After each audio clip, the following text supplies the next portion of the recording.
Okay. Yeah, we just had a discussion with other guys, like if we have 128 kilobytes of aggregation, I suppose it should go on chain, and we suppose we have like 4-second slots. This would produce a lot of, how much? For 1 month, 80 gigabytes. Almost 80 gigabytes of data per day? For 1 month, it will represent 80 gigabytes of just for signatures, sorry, just for signature aggregation storage. Yeah, is that a problem, or it's how we're gonna handle that from, I don't know, it might actually make life harder for light clients, or unless we have some smart pruning scheme, maybe, I don't know.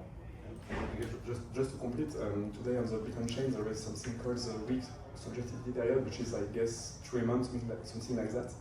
And any Bitcoin node has to store all the chain for those 3 months. And so in this case, if we keep 3 months, it will be 240 gigabytes just for signature aggregation storage. I don't know if we can shorter this period for the Bitcoin chain or not. Yeah, I think that's probably just Yeah, so like, why do we keep the history, right? Because if you've disconnected for, let's say, 2 months, you want to be able to sync up and kind of replay the chain. But once you've snarkified the whole chain, you can just sync to the tip just by downloading the proof that the tip is valid, and then you don't have to re-download the history. So history maybe is something that can largely disappear, right? Every time you have a new block that's produced, it can just be proved. But even in case of unfinality? Yes. So the snark that will prove validity of the tip of the chain will still be valid regardless of whether or not we finalize. That's a big change. Yeah, it's a huge change. in a good way. Very good way, yeah. A good change. And so maybe so as so equivalent of Bitcoin node, I don't know how it will be called, so the B node or I don't know. So you won't have to keep any history at all? Or for consensus purpose I'm talking, not for archival purpose, of course. We have to keep that to be a good, honest Bitcoin node. You won't have to keep any historical data. Yeah, it's a good question. I mean, one of the memes out there is that you can be a validator on the Raspberry Pi Pico, and there isn't that much space to store history there. I mean, one of the things that needs to be done in addition to snarkifying the chain is doing data regularly sampling on it, and maybe like we're gonna need like some fraction of the nodes that store the responses to the queries. Maybe we can make a similar assumption. It's a good question. Maybe we can make a similar assumption as for the aggregators and the provers, where 10% we assume 10% of the validators have the resources to store that, and because it's honest minority, then it kind of it works out. maybe like as a complement, right now I think that a new paper from Benedict and Dimitri has reduced the signature size again compared to what is presented there. It was not presented this morning, but I think that this will not solve your problem. From a Stark perspective, I don't think that we can reduce the proof size that much. It is already ultra aggressive situation with like the classical situation in all the ZKVM is to use a wrapper at the end using gross 16 or something like that to wrap the final Stark proof into a much smaller proof, because the gross 16 is very small, but we don't want that because this will not be post-quantum secure. So yeah, the 100 kilobytes is already hyper aggressive. Yeah, one note on that is we use an error type proof system right now, and our proofs are only like 256 kilobytes. Yeah. And we have a method for getting them down to 128, so it still could be an option. Yeah. Yeah. Yeah, but it's just like the water versus air. Like it still makes air an option. Yeah. I just learned that this morning when you I learned it mentioned last week. Yeah, and also I think that Emil mentioned that this morning, but we have very strong constraints about like the conjectures that we can use and all of this, because for example that I know that in Plonky 3 they are using the conjecture of the start paper, and we cannot use that because we are not sure about the validity of this conjecture and stuff. So we have outsource of constraint like, to be really strict. We don't use Plonky 3 though. No, yeah, I know. Actually, this is a question maybe for Jacob. The Ethereum Foundation is considering doing the following. We would basically formalize the semantics of these conjectures in Lean, and then we'd have a bounty for anyone who can either prove the correctness or give a counterexample. Is that something that you think ZKVMs would want to maybe contribute to the bounty prize or help with coordination? Not to him. Uh-huh. Yeah. 100%. Great. 100%. Right. I think generally, like we'd like to participate as much as possible, but like in this case, for sure. We would participate. I think in the coordination first, and like the more we can figure out. Yeah. To quote Jeremy while he's not here, it's like he won't sleep till it's formally verified. So we're on the hunt and trying to do everything we can. I mean, in this case, the formal verification is a little bit of a gimmick, or just going the extra mile. But really, what we care about is proving those conjectures so that everyone can reduce the proof size quite significantly. Is that supposed to happen before the testnet? No. No. Okay. Obviously. Yeah. Okay. This is a very hard mathematical problem that various people have tried to tackle. But with the right signaling and incentives, if many top companies say we need it, then the smart mathematicians. It would be great if we could get the top mathematicians to think about this. Yeah, to maybe paint some light on where we stand right now is our conjectured security is not the best. It's 97 bits. I think we've been very, very conservative. We're actually paying someone right now to rewrite the conjectured security, and I think we'll land above 100, maybe even quite far north of that. And then later this year and beginning of next year, we want to start moving to provable 128 bits of security. Yeah, it is soon. Everything is soon. Yeah. I think that we are going to target 128 bits of security for Ethereum, but it turns out that even if we use a conjecture for this, if the conjecture turns out to be false or partially false, we will not lose everything on security. We can still have 100 bits of provable security and 128 bits of conjecture security, which is okay, I guess.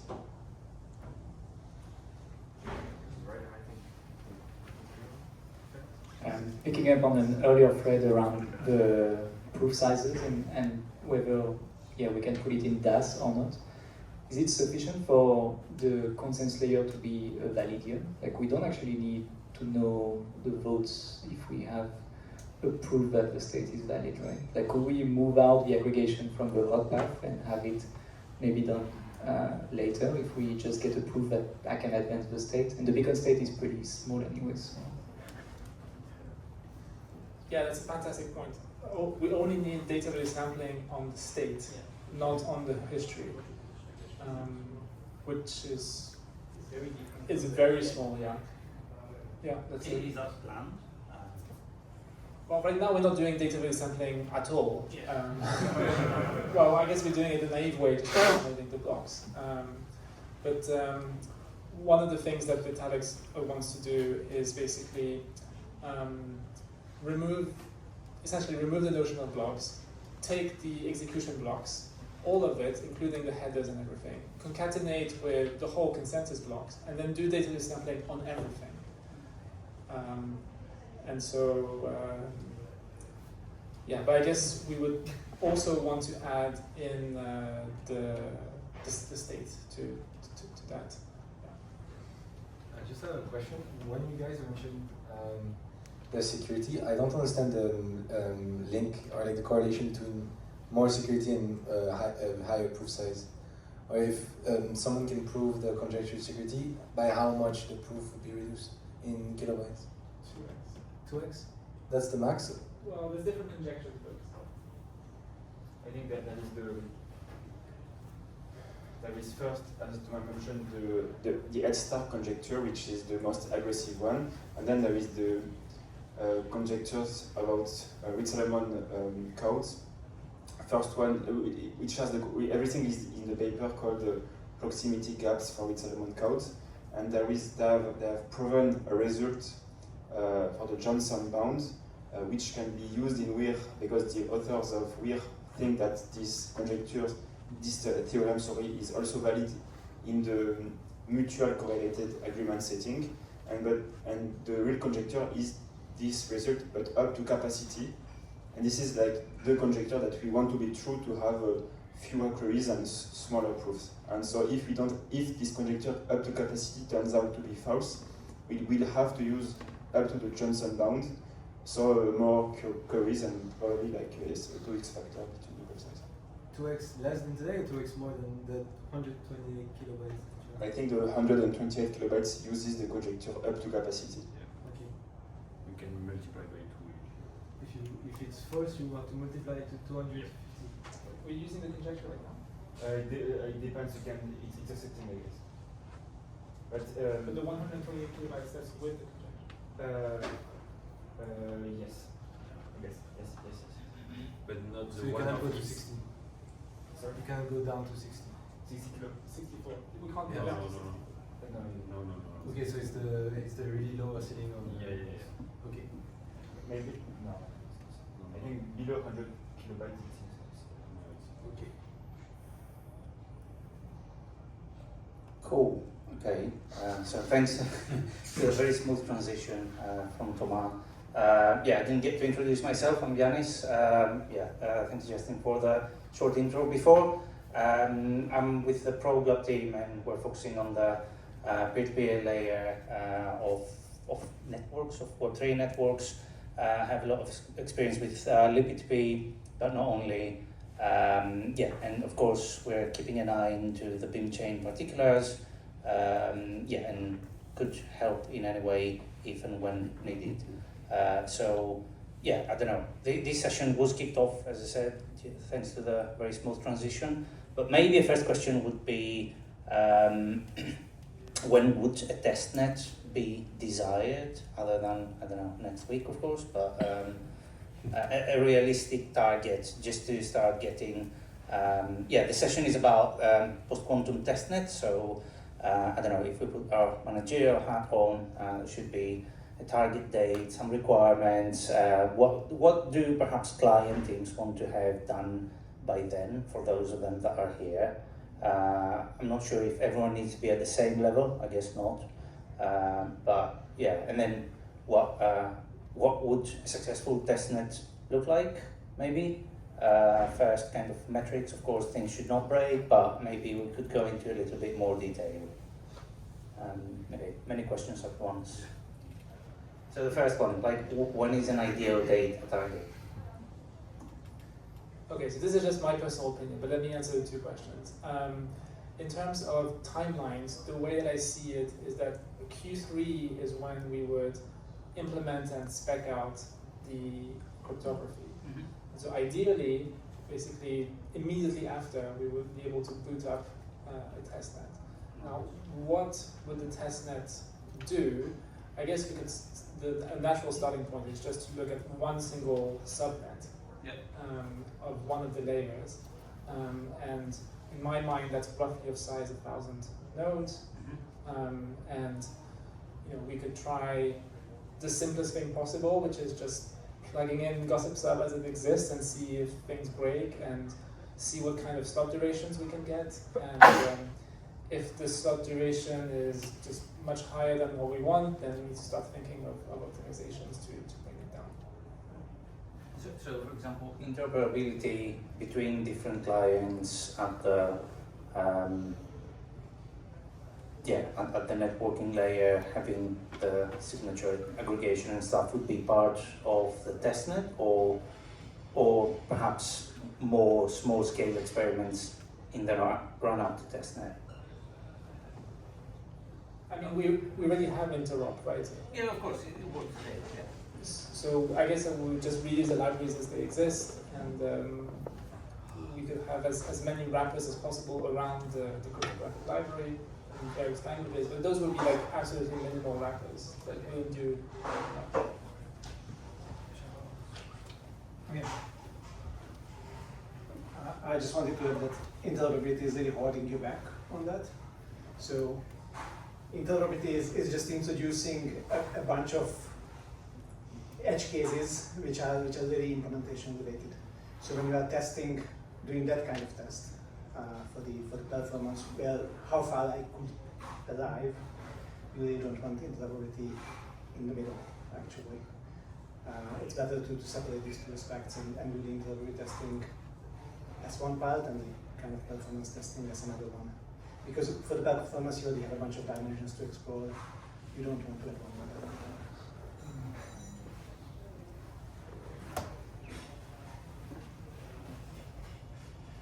Okay.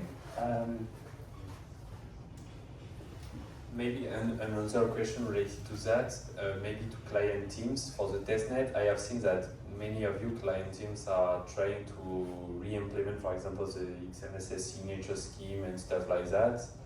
How is it difficult? Like, do you have cryptographic team for that? In the future, do you plan to use wrappers, maybe around like existing libraries or stuff? Or do you plan to continue on the cryptographic effort? Because I know that this is not common for client teams to have like cryptographers at home, maybe. And so, how do you handle this?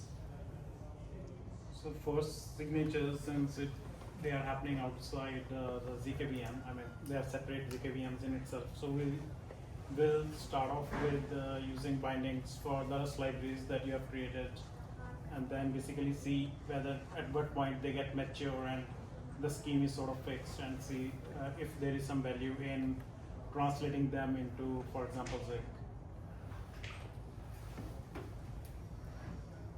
Actually, that's a good point. Like on the bindings for the signature libraries, one of the things that I've heard a lot is that the BLS bindings are a pain to work with. And so if we could have the existing consensus clients tell us how they want the bindings done, then I guess we could cater for them. Any existing consensus client dev here that wants to comment on the bindings? Manu? Is Sean here? Is the goal to have just one? Is the goal to have like a single implementation from the security kind of perspective, like you had with BLS, or is there value in like people having their own implementations instead of the bindings?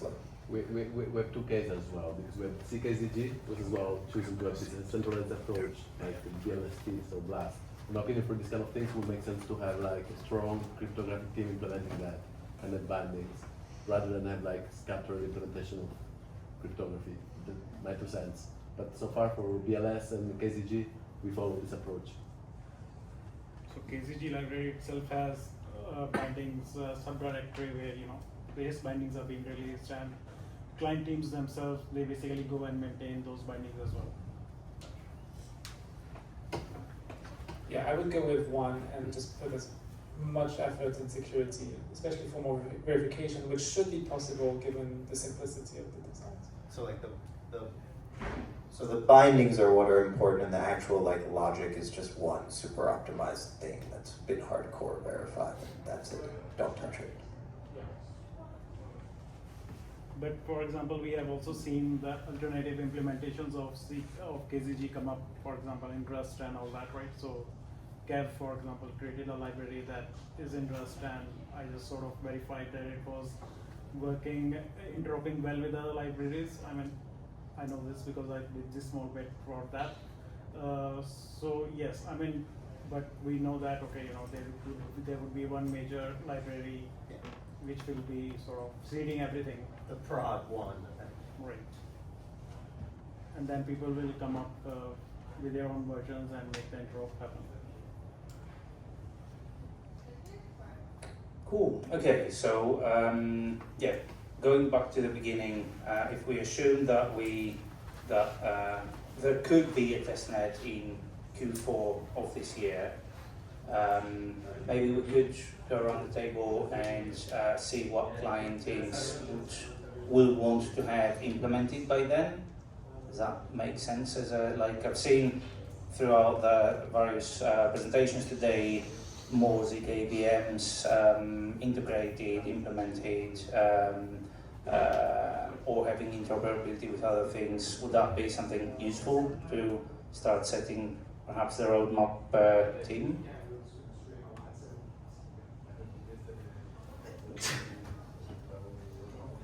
Could you rephrase your question also? So I guess from my perspective, getting a testnet, a single client testnet makes sense to start off at first, because then we don't have to worry about like interops. I think, and also like if we want to measure that there's like, you can see the delta between like different performance of like different testnets, different clients, and then we can optimize by that. But in terms of like actually get the testnet up running, I think important thing is like how much of the existing specs we want to reuse. For example, like the P2P layer is one of them. What else is there? So yeah, I think for doing like a testnet, it would be really achievable. I think right now it's like not really well scoped out, so it's a little hard to like comment on a lot of this. But I think if we're like reusing like the gossips up in the P2P layer, it should be like fairly minimal. And then we'd be like reusing Rust libraries. So I don't see a reason why we couldn't achieve this, other than like it being not really well scoped. And yeah, then following up on the P2P thing, we've seen a presentation this morning from Camilo about the NS3-based simulator. So what would be the studies that you would like to achieve, either you or, I don't know, perhaps, you know, give it out to the community to carry out tests? No, tests, like what is the actual simulation experiments that you want to run in order, like what are the things that you want to verify using this simulator? Yeah, well, first of all, we need to kind of make sure that we, we have 4-second slots, so yeah, we need to make sure that we can fit to kind of perform this aggregation within this period of time. And actually the period is not 4 seconds, it's actually smaller because there are other things that we need to do during the slots. So I would say maybe even 2 seconds or 3 seconds at most. So far our tests showing that for approximately we need to conduct more tests for larger networks, but for like 500 peers per subnets, it takes approximately maybe a second and a half to perform the aggregation. So it should be doable. The bandwidth requirement, we put like the cables, kind of the peer-to-peer connections with bandwidth like 20 megabits per second, and the network works well. So for us it was just to test the assumptions that increasing the number of the size of the signatures, increasing the size of the aggregations, so everything works. Another thing is that, as I said, like there is a design space, like how we propagate, for example, the snark proofs. Like we cannot simply gossip sub them as they're too large. And if we do, like I want announcing bit field, then requesting the snark, then this kind of creates another round of communications which we do not have right now.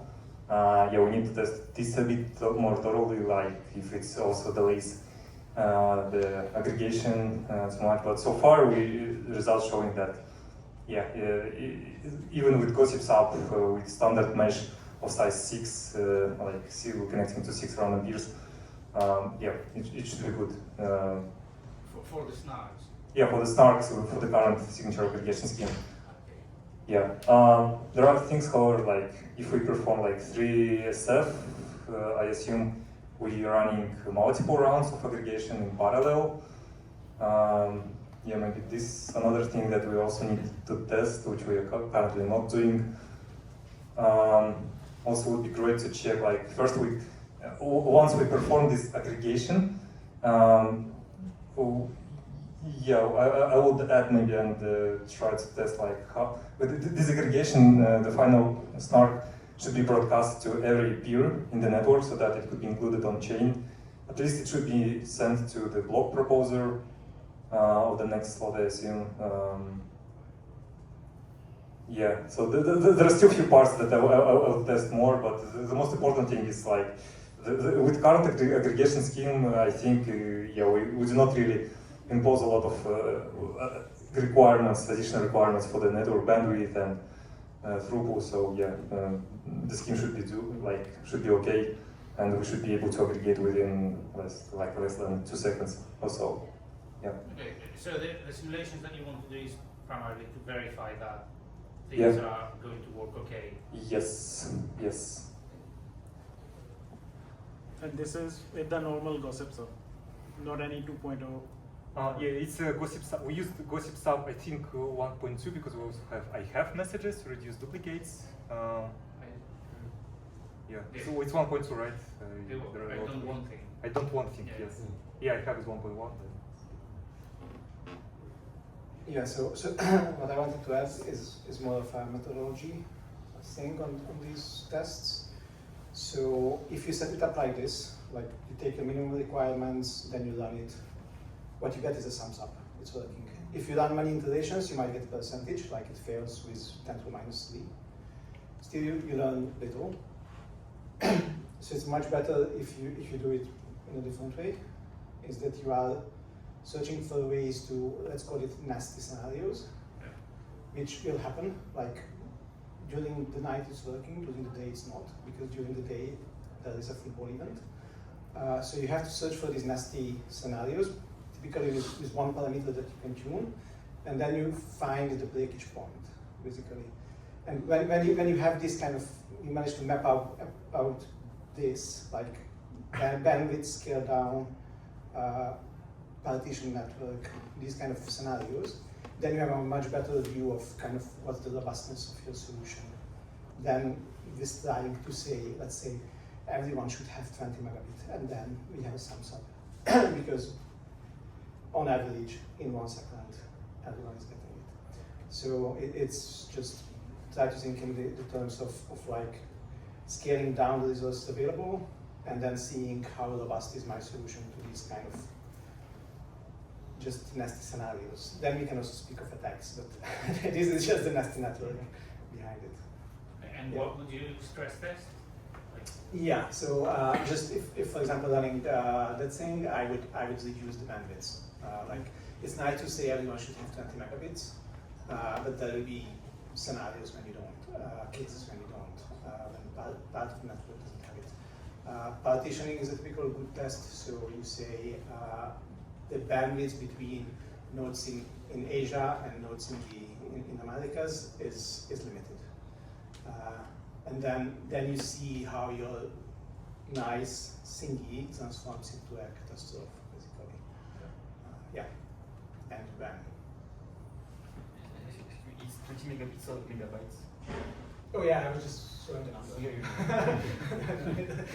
I have this question, can we use Iridas approach to chop the snark proof the same as we do with the blocks or not? Yeah, it's a question for like how do we propagate it to every participant in the network? Who this question to? No, it's like, they said no, we can't. Well, maybe I can. I guess we can. Sorry, maybe I misunderstood the question, but I thought the question was going to be, can we do database sampling on the signatures? I think the answer is no for that. You do need to download it and verify it locally. But maybe what we can do is this fancy erasure coding to gossip faster. Maybe like a more general topic. what would we want to test during this testnet in the general? What are the biggest fear? On my side, maybe I'm biased because I work all day long on post-quantum cryptography, so I see this big picture where we have like maybe a minimal ZKVM, then a prover system, then a PCS, and I want to test that all of these work in real situation with the peer-to-peer layers, that we are able to receive the signature, to aggregate them properly, to propagate them to the network. But about all of this, what do we really want to test on the testnet? What need to be stress tested? Yeah. I just have a comment about testnet. I don't know if Beam client teams are aware of it. The Eastern Hubs has a very nice tools called Kurtosis. Maybe everyone knows. Yeah. So it lets you to just spin DevNet on your computer or more big network, like in seconds. You just can specify, okay, I want to win client to Zim clients and give a number of validators, and you can very easily testing either yourself or your client or interacting with the different clients, and you have nice UIs to check if everything is okay. We really heavily use it before launching any DevNet, any real DevNet, and so before launching any testnet, it really helps to speed up by a big factor the development process. So on your computer, you can know, okay, my client is not compatible with another client because of that. Yeah, but it needs to be adopted, right? Sorry? It needs to be adopted for blockchain. Yeah. I mean, I'm just saying that we use it for blockchain and execution layer. It's very useful. There is huge improvements before and after usage of Kurtosis, and I think you should use it as well for big clients. And you can ask Barry or Barnabas in Eastern Hubs. So, sorry, just to comment on this, Kurtosis is a very manual process. Like, to create the configuration, you need to do a lot of coding. So that means if you want to use Kurtosis as a test bed, which I agree is a good idea, but we're gonna need to get these kind of ops on the case, because no one else knows how to use it. In fact, the company that created it gave up on it, and so they had to maintain it themselves.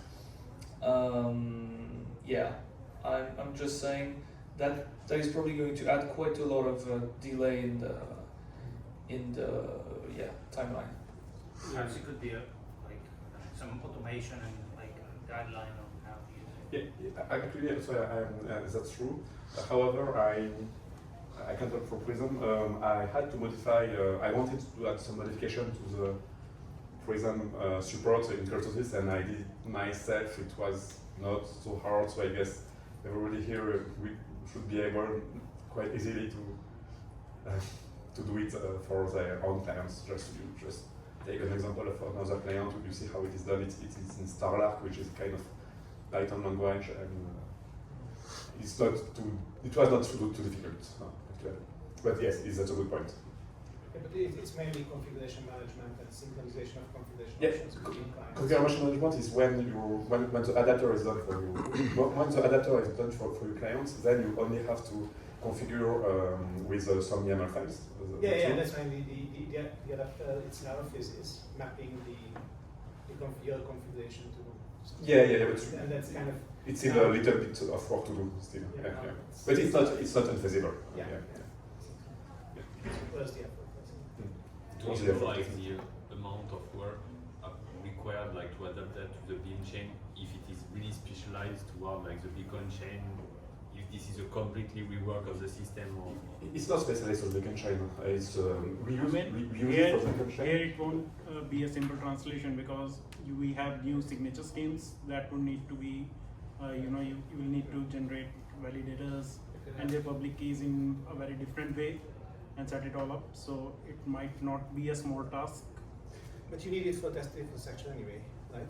So whatever testing infrastructure you want to run, you would have to build that tooling anyway. Eventually, yes. You do have to put it into the framework, which I agree. But I think just if we have, for example, starting with just 2 clients, we don't actually need Kurtosis to start off with. We can just, 2 clients can very easily come to terms and figure that thing out. And the main question I think was, what would you want to stress test if if we are trying to incorporate a new grid mechanism so that we have faster delivery of signatures, like if we have that grid thing where you can deliver signatures in 2 hops. I think that is something that needs to be stress tested, because otherwise Gossip Sub is already stress tested. It's just that the payload has increased a bit, which means that your bandwidth needs to go a little bit higher or a lot higher. But in terms of the systems working together, I think those things can still happen. It's not really a big challenge. But if there is a new grid that is out there in terms of distributing the messages, that would need to be stress tested. So, if I understand correctly, Manu just volunteered to write the response. You can ask Barnabas. Ask Barnabas. They don't have the time for that. But if you want help, I can help with pleasure. Oh, yeah, quick one. Yeah. So I guess another thing that I want to know before starting on the testnet is the hardware specs. Are we sticking to the current the ERC of the hardware specs, or are we gonna up or lower down the specs?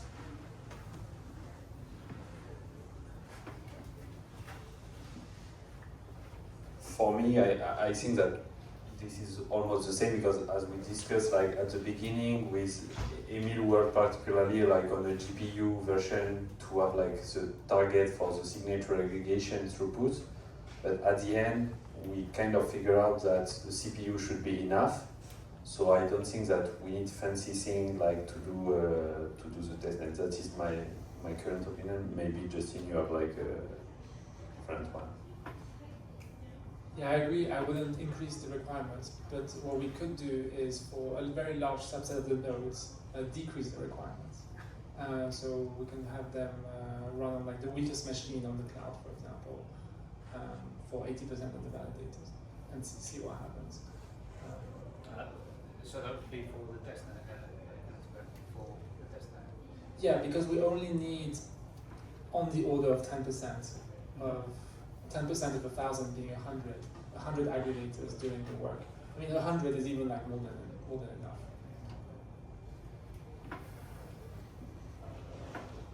Maybe another question related like to crypto. With Emil, we have talked like about a minimal ZKVM that could be enshrined into this consensus. Are you particularly afraid of having like a new VM of?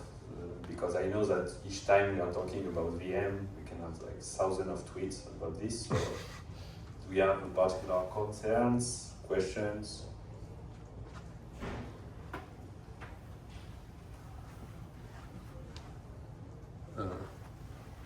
Have you considered the possibility of using like a defense in depth and having 2 systems to aggregate the signatures? Maybe keep the old BLS and introduce a new star one with less crypto security, so you have another one anyways, or something like that, because that will also address a concern on the ZKVM.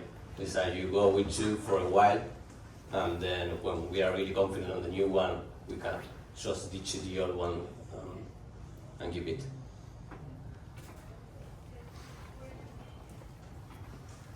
I think that this is something that at some point we consider, because I remember, Justin, you taught me briefly about this in Sicily.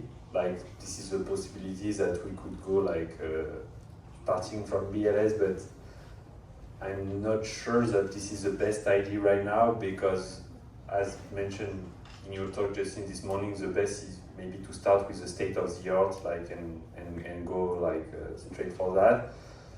So I would say that the testnet should be a good idea to stress test this minimal ZKVM, and also we want it to be really minimal, so not like a RISC-V complete VM or something like that. So we really want to put it to the minimal, so that maybe let us say a simplified ZKVM.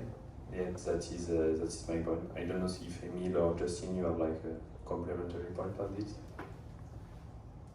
I mean, one thing that we're very much leveraging in the context of the ZKVM aggregation is that we can merge 2-bit fields that share bits.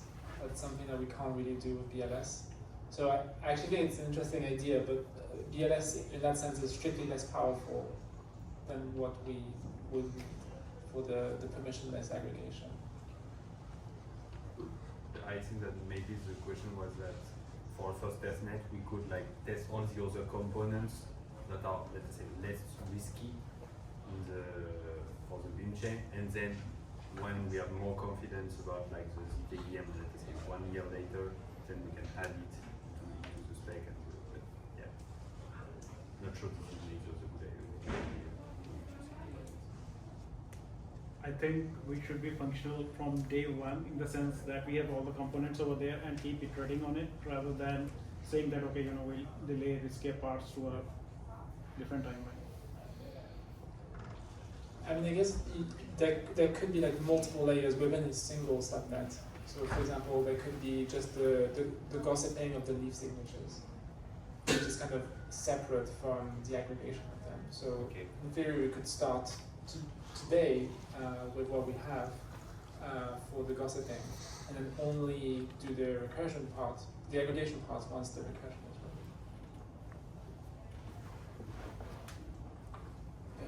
ready. And if, as was mentioned before, would that be the first testnet going back to that? Would it be a one client testnet? Is that, I thought the target would be to have more and actually test the interoperability and everything. But Yeah. I think it would be fun to like interrupt with like Zine or any other existing team what's ready. From like what has been discussed, none of it seems like too hard to achieve. Yeah. So I'm fairly confident that we can do the very like cloudy thing that was described. I think the main point here will be to freeze what we want to test and then basically come and say that, okay, this is, for example, these two teams can attack on it and come and figure that out.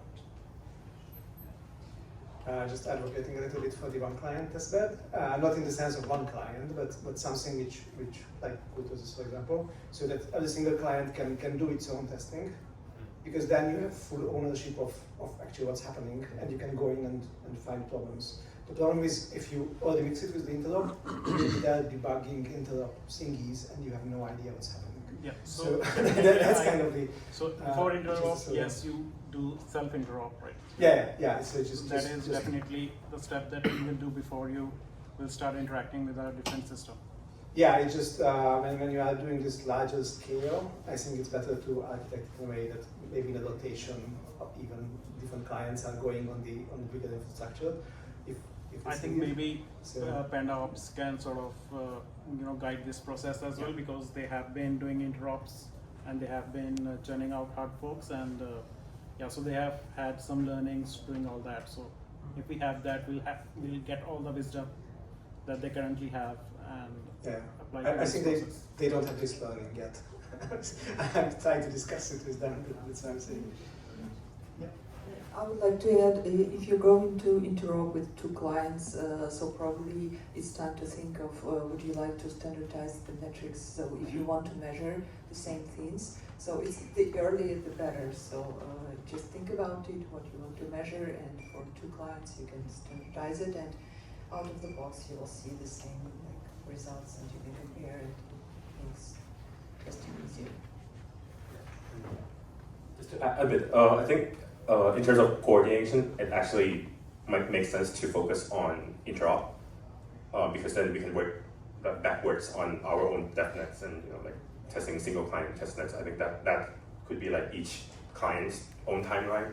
But I think the important thing is once we talk about interop, we have to agree between teams on when we can actually be ready to test together. I think so. In terms of and when we talk about that, we also need to figure out, okay, this is the spec, and that is why it's very important that we talk about the interop.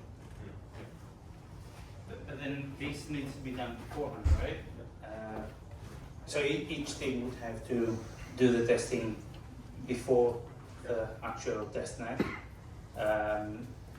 Okay.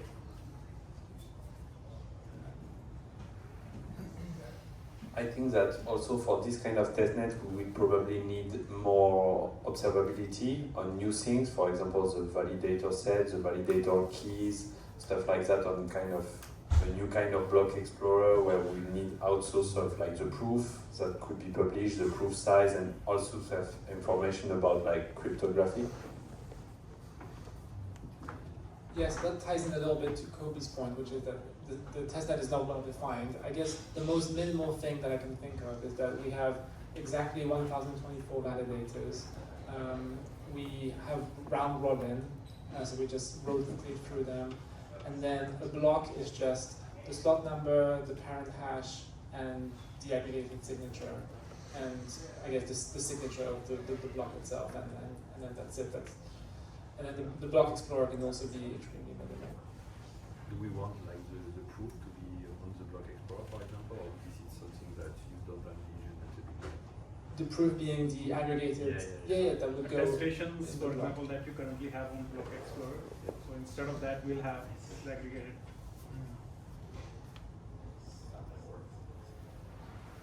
And that's exactly what we currently do in Zeem right now in our state transition function, minus the 3SF that we implemented. That you have this only basic thing where you just build the chain, and then when you add signatures on top of it, then you will get to this point where we can do this test. There won't be any deposits or all that mechanism. So if you pre-generate all these validators, then basically if you do a round robin block production, I think that would be pretty simple to handle and demonstrate the signature aggregation. Okay, and in your current development, like the client teams, do you develop also like observability tools like Grafana or stuff like that to have more feedback on your on the testnet when we launch to know where it takes time or stuff like? Do you develop this kind of stuff, or this is too far from now? I mean, like adding Grafana metrics is fairly straightforward because normally you would just have like a global like Prometheus like object, and then you could just like inline those where you need them. So I think for metrics we could get those done like super quick if needed and where. Like, so that wouldn't really be a bottleneck. I think you also means tracing. Yeah. Like tracing, what in particular? Like through your stack, where your performance bottlenecks are. He's Oh. not just talking about. Oh yeah. That shouldn't be that bad as well. But you can do it in Grafana as well. You can keep observing, and it will just generate the graph for you. And I mean, we do this, for example. You used to do this in Lodestar. I used to do Lodestar, and Lodestar also does this for quite a lot of things where you can just look at the graphs and you can see, okay, these are the various stock points. So as Colby said, that it's really isn't that hard.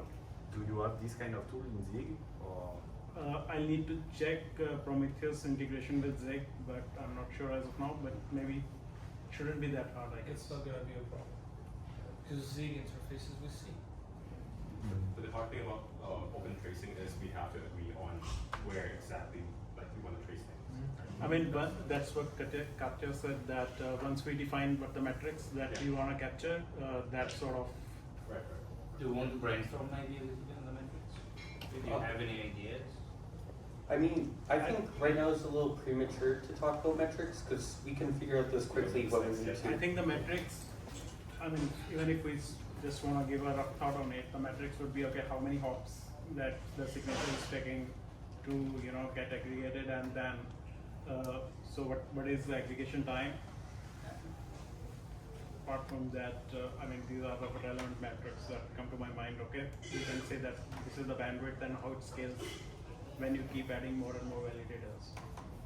On this step, we can already create, for example, a repo and an issue, like what we want to measure. It's already can be done.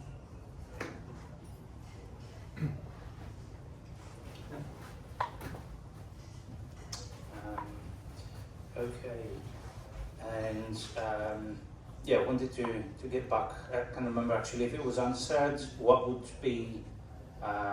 would define a successful testnet?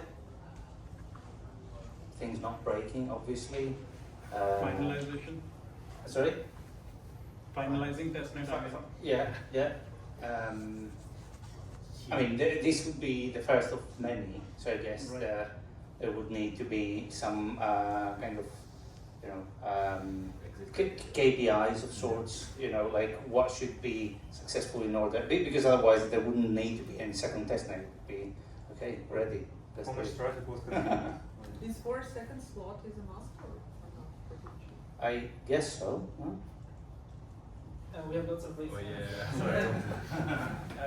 Maybe it's a different thing. I thought you wanted to say something. Yeah, I mean, just a quick point. If we have this minimal testnet that only does aggregation, then there wouldn't be a finality gadget on top of it. So it would only be to benchmark the performance of aggregation. And I guess you know, the ideal outcome would be that we have some relatively large number of validators, maybe 16,000, 32,000, and the slot durations would be very short as well. I mean, this ties into the next roundtable, but the new meme that I have is speed of light slot, so SOL, like Solana. But not Solana, speed of light. And like ideally we have some sort of a first principles approach to the slot duration. So for example, we have some number, for example, 250 milliseconds, which captures the time it takes to do the worst case ping between any two geographies. And then we also have the worst case number of hops, which might be, I don't know, 8 or something. And then we can calculate, okay, based on that, our slot duration needs to be 2 seconds. But yeah, as a starting point, I think 4 seconds seems very doable. And if we can get, I don't know, 32,000 validators with 4 seconds, that would be a fantastically successful testnet from my perspective. Nice. But in terms of the actual, you know, running of the blockchain, right? You still need fork choice.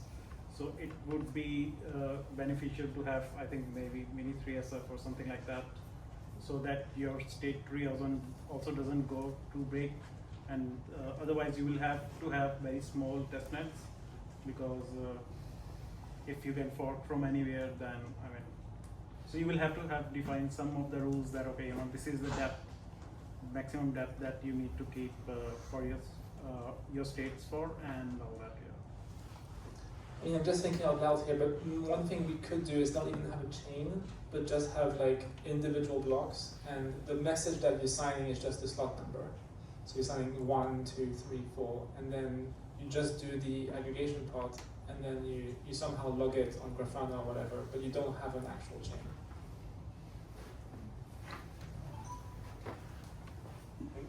I'd love to test the key regeneration as well. Like you said, like it takes like 6 years until regeneration, but I wonder like if the chain is running and you have to like proposing and testing and all that, and it reaches that point where you have to regenerate all your validator keys, whether the specs, the minimum hardware specs will actually. From what I know, it's something that from the last news that we had takes around 2 to 3 hours on like a MacBook Pro for like. Yeah, so I would want to kind of test in a like a long running environment where you're producing a testing blocks and also have to like regenerate the keys at the same in parallel. What would that be for testnet 1? But I was of understanding that the key lifespan would be like 100 years or something, and we wouldn't be regenerating. Not to, it's not the 2 or 3 hours like key generation are not for 100 years. It's something like 10 years or something like that. You don't need to run in parallel. You can run it in a completely different process and just choose to broadcast your new public key at the set itself. Okay, so there's a few things. The first one is that there's two concepts. There's the maximum lifetime, which indeed would be over 100 years, even if we have 1 second slots. But then the default in the clients, more likely not, wouldn't make sense to be 100 years, just because it would take several days to generate the keys. So from my perspective, the reasonable thing to do is for the defaults to be just generate 8 years of keys, and that will take 3 hours, for example. Yeah, but even for the testnet, we don't need 8 years, we just need 8 weeks or something. The other thing that I wanted to talk about is the key rotation.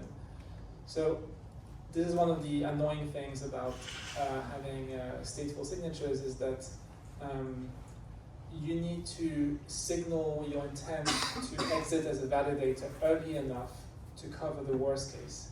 And the worst case is that there's no finality for an extended period of time, because you can't exit until there is finality. And so if the worst case of no finality, for example, is 3 months, because that's how fast the leaking happened until you get finality again, then you want to exit 3 months before your keys actually expire. When you say exit, do you mean actually exit or rotate? I don't understand why you wouldn't be able to publish on chain that in 1,000 slots your public key will now be this and not that, or in a registry or Yeah, I guess one downside here is that it introduces a bunch of complexity on chain, and also there's like potential attacks where on one fork A you say I'm going to be key A, and fork B I'm going to be key B. The simplest thing is just you exit and you redeposit. Doesn't this waste money on validators because they have to exit, enter the queue, and then join a new queue to become a validator? So Yeah, it's a good question. So what I expect will happen is that some of the validators will just choose to do key gen over, let's say, 1 day, and that's going to cover their lifetime, and that might be good enough.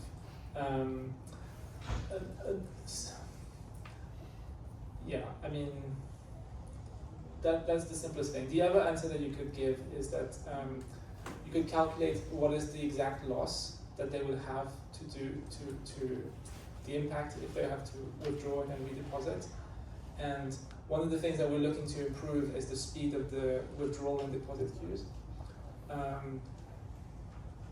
And my guess is that the loss is on the order of a few hours relative to 8 years, and that would be less than the basis point. So if every validator is faced with the same problem, their rewards are equally the same. You just count it in your yield. But if there's that is not a problem. Then you could have an event where a few big validators intersect at the moment they have to regenerate, and then you could lose. Maybe you could have like a huge validator, like Nethermind staking, and then they have to rotate like 100 million, 1 billion. That's a good point. One thing we could potentially do is have the key generation be slightly randomized, so it's 8 years plus or minus 2 years. Okay. Speaking of keys, in terms of security, I think it's important to have excellent tooling to avoid a tester to sign with the same one-time signature, because it would. I think it's an issue on a security perspective. Yeah, that would be a slashable message even today if you sign 2 messages with the same slot number. And we do have what we call anti-slashing. So that's already infrastructure that's been built, and the way it basically works, I mean, the existing clients can comment, but basically I understand they store, for example, the latest slot that they sign, and they'll always make sure that whatever they sign is greater than the one that was last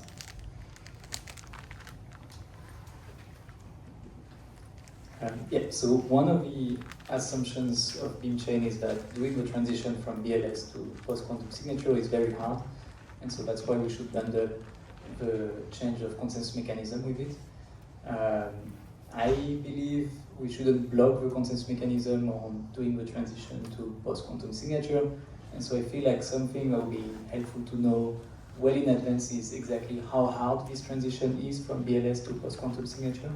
And if the transition wasn't so hard, or we could find ways to make it lighter, it would probably give us confidence, for instance, that we could ship the new consensus mechanism before we ship the post-quantum signatures. And I feel like testnets might be a good place to early de-risk the transition from BLS to post-quantum. I think that would be like a very valuable piece of information to decide whether to bundle or not the consensus with the signature change. When when you say hard, you say about like state-of-the-art cryptography and stuff. This is that you mentioned as hard or not hard? Just like the simple fact that validators use some signatures into it, and a block from the other have to use a different signature scheme. Yeah, so the hot swap, like the merge. Yeah. Yeah. Okay.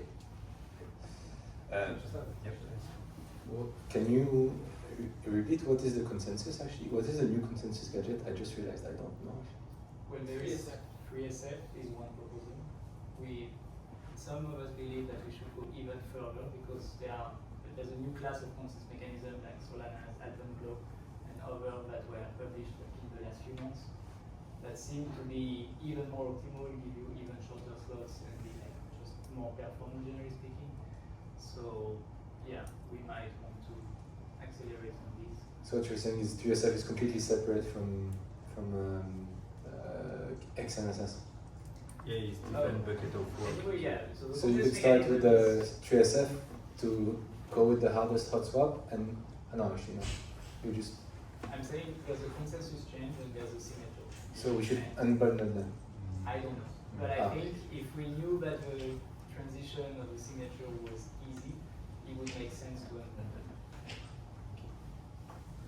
Yeah, so the story that I've been telling folks at the EF is that my intuition is that changing the signature scheme is going to be very invasive to the whole beacon chain because it changes the way we do deposits. We're no longer using the deposit contract, which changes the pub keys and therefore the validator objects and the attestation objects. We changed the aggregation strategy to allow for recursive aggregation. All of the sizes in the peer-to-peer messages all changed. And so it might touch, let's say, 50 to 80% of the code base. And it's potentially a very similar story for the new finality gadget as well. And so if we're going to have like these two extremely invasive changes, we might as well bundle them so that we only incur the pain once as opposed to incurring the pain twice. And there's all sorts of other benefits to that. One is that we get an opportunity to clean up all the technical debt and the long tail of other features that we want. And it's also an opportunity to onboard a fresh cohort of teams where it becomes socially acceptable to only support the future as opposed to the whole history from Genesis to now. Yeah. Like, as a straw man, for instance, if I was told I can get faster finality in 2 years, but then that delays the post-quantum signature by 3 years, let's say, and so that comes only in 5 years, and bundling was putting them both together at like 3.5 years, I would pick doing the faster finality first and then the bundling later, just because I really think we should get faster finality much faster than, let's say, 5 years or 4 years. And I think it's probably possible, and more possible with BLS because it's lighter, so there's a lot of constraints that just become so much easier to deal with. And I'm not a quantum cryptographer, but I also feel like within 2 years we might not have the pressing need to change to this PQ scheme. So yeah, I'm just like throwing a bunch of like hot takes in the middle. What are your opinion about like everything related to this new consensus mechanism as opposed to 3SF, like you just mentioned, that there is a possibility of other consensus mechanisms that are even more performant. Do you think they are possible alternative in the time-wise that we have or not? What is your take on all of this? I think 3SF is already very good, so I do want to say that it's proven, like we have papers, we have prototypes, we can probably have specs fairly soon as well, so we shouldn't say like, oh, it's like already yesterday's news, because I really think like it's an extremely attractive option that we have. It's just that maybe in the last 3 months, like we've seen all of these new papers, and so if we are already saying, well, we are going to do all of this transition in like a couple of years from now, and we have right now like an inflection point in terms of this consensus mechanism, it would be a shame not to take the opportunity to like leapfrog even further and ship something that's really state of the art like this year, and not state of the art maybe 2 years ago. And so I've talked a bit with the consensus team, which Roberto, Luca, and Jan. And Jan in particular is a new hire who has like quite a bit of knowledge on this new generation consensus mechanism, because he's actually been working on this for his PhD thesis. And my sense is that they would want to, let's say, take a couple of months to understand like just how much of a piece of work it would be to come up with something that might improve FreeSF even further. And so it's not clear yet like how much work it is, but the upside could be huge. And so that's kind of where the thinking is. Yeah. In terms of simplicity, they are the same or kind of more complex, less complex? It's hard, I think, to project them on just that single axis, but they make slightly different trade-offs. They have to be understood in the context of our consensus, which is very idiosyncratic because of the dynamic availability. So there are like trade-offs we could make where it's not exactly dynamic availability that we're looking for, but like the ability to restart quickly when we lose liveness, as opposed to something like Tendermint that just blocks when it doesn't have liveness. So yeah, there's a few questions. They seem simple enough, like you can whiteboard them in half an hour perhaps, at least Solana's or the other ones that came out. They just feel like possibly high upside, and I think that's just the reason to look into it. But really, even separate from that, like even if we had a shot at shipping in 2 years FreeSF with BLS signature, I think we should do it, to be honest. Yeah, because it's just such a huge improvement compared to what we have today, that it would be reasonable to at least consider that alternative. Yeah. One thing I've been surprised by is that although we have a proposal to reduce the slot durations, we don't really have a proposal to reduce the number of slots per epoch. And that would be a very easy way to improve the time to finality. And if we do both 6-second slots and 16 slot epochs, that's a 4x reduction over 12.8, which is like 3.2 seconds. So 3.2 minutes, which is, what do you think of 3.2 minutes? Is that? Anything above 10 seconds is kind of. Oh, I see. Okay, so you really want the 3 of that. Yeah. And fast slots. That's what we're hearing from Bridges, like that's kind of their cutoff. Like they want to propose a solution that's like in the order of 7 to 10 seconds, and anything slower than this will just go to 26. I'm in agreement in principle.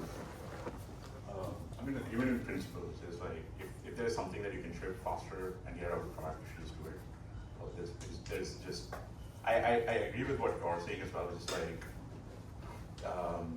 want to like get more social awareness on all the different streams of work, but there are two unrelated streams. There is an advantage of parallelization, right? Like you can see which one goes faster.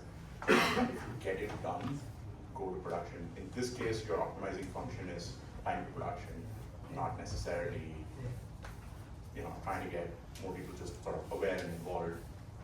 I don't know, if you have it in your hand, right? Like it's like what do they say? 2 birds in your hand. This is one with push or whatever. Yeah. I'm jet lagged or train lagged, I guess. Yeah, I think the aggregate work is probably much smaller in London, but the distribution of work can be very different, and you can get like nicer things faster. And then, I mean, it always comes down to the final project plan, of course. Like if you actually write it down and you're like, oh yeah, both of them are, they eat off of each other in terms of energy or resources. More complicated decision to make, but like if it is more straightforward, get it done, just get it done. Right? So to me, that really revolves around figuring out how difficult that transition is to new signatures. In either like consensus mechanism, either today's or FreeSF, whatever we come and agree for. So anything along this line, I think, can be extremely impactful. Can I ask to what extent VLS is, I don't know, not hard-coded, but it feels to me that if in some proving systems in some provers it's just a trait to replace a Blake by Kechak. I know it's a bit dumb for it, but I don't understand what is blocking us to encapsulate PLS behind the abstracted endpoint, and such that it can be hot swapped incredibly simply by XAMSS dot sign. And I know it's a bit naive, but I wonder what is blocking us from this.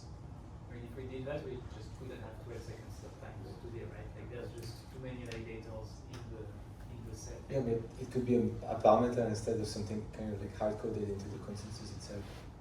Yeah, I think the current staking mechanism is just so dependent. Like we have 1 million validators, we could go all the way to 4 million. Like that's the upper bound that we have today. There's no cap. So just like a lot of things would have to change at the same time.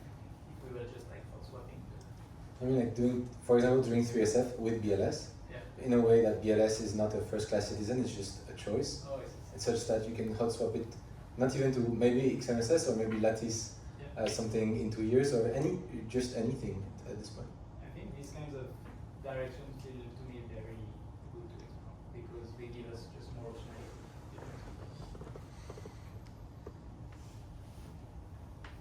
I mean, a couple of thoughts here.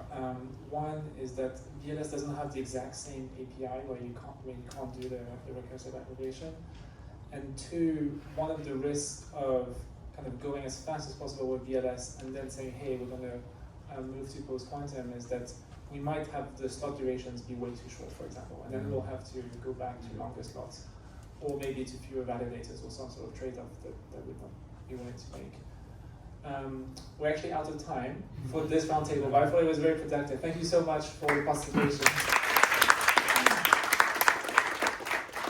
We're going to have a quick break and then the second roundtable on shorter slots.